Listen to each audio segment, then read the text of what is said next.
El 6 de mayo, poco antes de las 7 de la mañana, Jan Nowak, el jardinero del monasterio de Santa Clara, cerca de Cracovia, desapareció sin dejar rastro.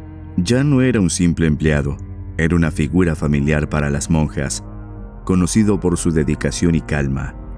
Su rutina diaria incluía cuidar los jardines con precisión casi ritual.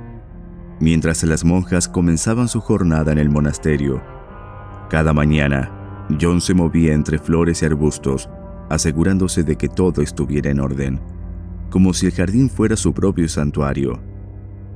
Nadie podía imaginar que ese día marcaría un antes y un después en la tranquilidad del lugar. Después, cámaras de seguridad captaron sus últimos movimientos. Entró al jardín, pero jamás volvió a salir. En un lugar donde la tranquilidad y la rutina parecían ser las únicas constantes, la ausencia repentina de Jan encendió las alarmas. Algo extraño había ocurrido. Las evidencias no tardaron en aparecer. Cerca del montón de compost se hallaron unas huellas que correspondían a la talla de zapatos que Jan siempre usaba. Asimismo, la hierba estaba alterada, como si algo o alguien hubiera sido arrastrado por ese terreno. Nadie puede explicarlo. ¿Qué fue lo que pasó en ese momento? ¿Por qué nadie vio o escuchó nada? Los indicios iniciales abrían más preguntas que respuestas, sembrando incertidumbre en cada rincón del convento. Pero la desaparición de Jan no fue el único misterio que surgió ese día. En la basura de la cocina, entre los restos comunes, apareció un recibo bancario extraño. Este mostraba una transferencia hacia una cuenta benéfica, pero el nombre del beneficiario había sido arrancado, ocultando así a quién realmente se destinaba ese dinero. Este pequeño pero inquietante detalle parecía apuntar a algo mucho más oscuro y deliberado. No solo eso, la hermana Ágata, una de las monjas, apareció con arañazos en la muñeca. Según su versión, se había lastimado en el jardín, pero su explicación no convenció a nadie. El contexto de tensión, unido a estas heridas sin una justificación clara, añadía un aura de sospecha alrededor de su figura. ¿Qué hacía ella tan cerca del lugar donde Jan desapareció? ¿Podría ser más que una simple casualidad? Esto no solo desafiaba la paz habitual del monasterio, sino que a su vez abrían una puerta hacia un entramado de secretos y posibles traiciones. El jardín, ese espacio sagrado y sereno, se convertía ahora en el epicentro de un enigma escalofriante. Cada paso, cada huella, cada pequeña pista parecían señalar que lo que ocurrió no sería olvidado tan fácilmente. El escenario estaba listo para revelar una historia mucho más oscura de lo que nadie podría imaginar. El misterio en el monasterio de Santa Clara comenzó a ganar sombras con la aparición de dos figuras en el centro de la investigación. El primero, hermano Lucas, el cocinero, tenía un historial de conflictos con Jan Nowak. No es cualquier pelea de pasillo. Había tensión palpable entre ambos. En su casillero, los investigadores hallaron unos guantes manchados de sangre, pero no era sangre humana, sino de toro. ¿Qué hacía ese rastro en un lugar tan extraño? Aunque no estaba directamente relacionado con la desaparición, esa pista apuntaba a que Lucas no era un personaje limpio en esta historia. Por otro lado, la hermana Ágata volvía a llamar la atención. Se sabía que frecuentaba áreas del jardín donde ninguna otra monja se aventuraba. La noche que Jan desapareció, fue vista merodeando cerca del montón de compost, justo donde luego se centrarían las investigaciones. Su presencia en ese lugar poco común levantó sospechas inmediatas. ¿Qué buscaba? ¿Estaba relacionada con lo que ocurrió o simplemente coincidió? La combinación de heridas en sus muñecas y su conducta reservada no ayudaba a despejar dudas.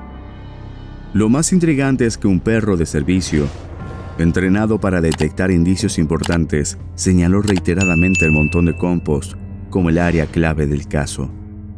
Esto llevó a una búsqueda más exhaustiva. Durante las excavaciones realizadas unos días después, apareció una chaqueta rota, claramente dañada por objetos punzantes. Era de Jan, pero el hallazgo más importante llegó después. Los restos del jardinero fueron encontrados bajo el compost, con heridas compatibles con tijeras de jardín. El análisis forense reveló datos que no dejaban lugar a dudas. Las tijeras usadas en el monasterio mostraban rastros de sangre que alguien había intentado borrar. Aunque con poca suerte, pues el luminol, esa sustancia que detecta sangre oculta, confirmó la presencia de este líquido vital.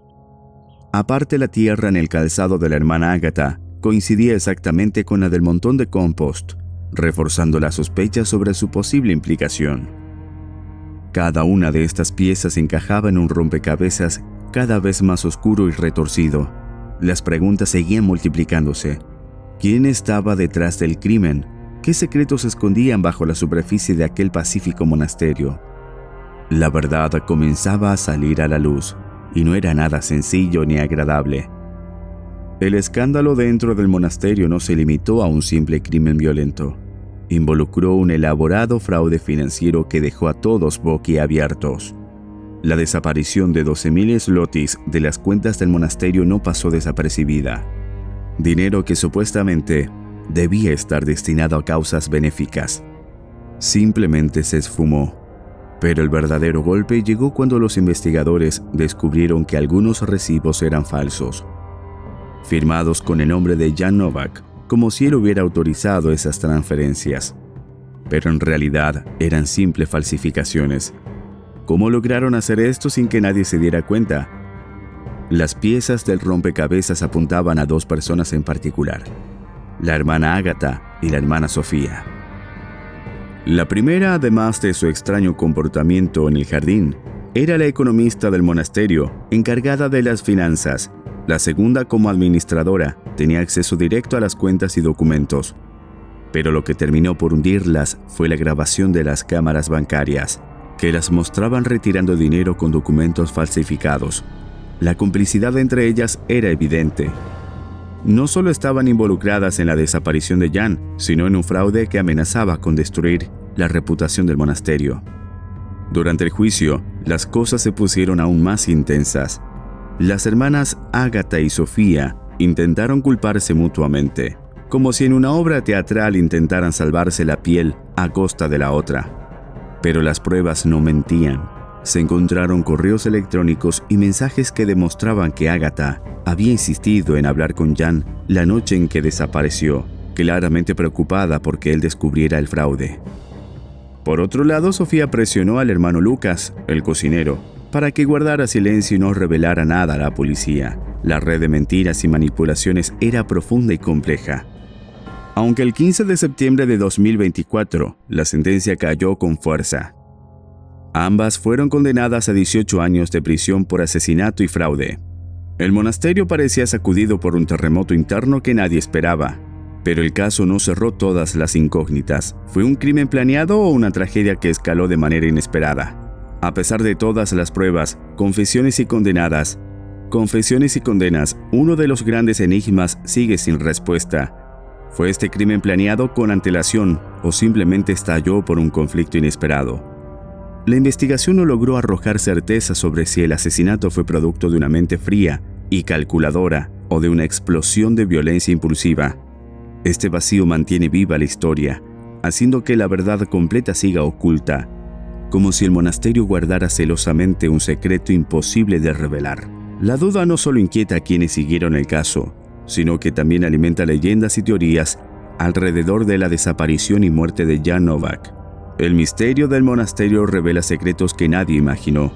No olvides suscribirte, darle like, activar la campanita y explorar más de nuestro contenido. Déjanos tu opinión en los comentarios y prepárate para el próximo video, donde descubrirás otro enigma sorprendente.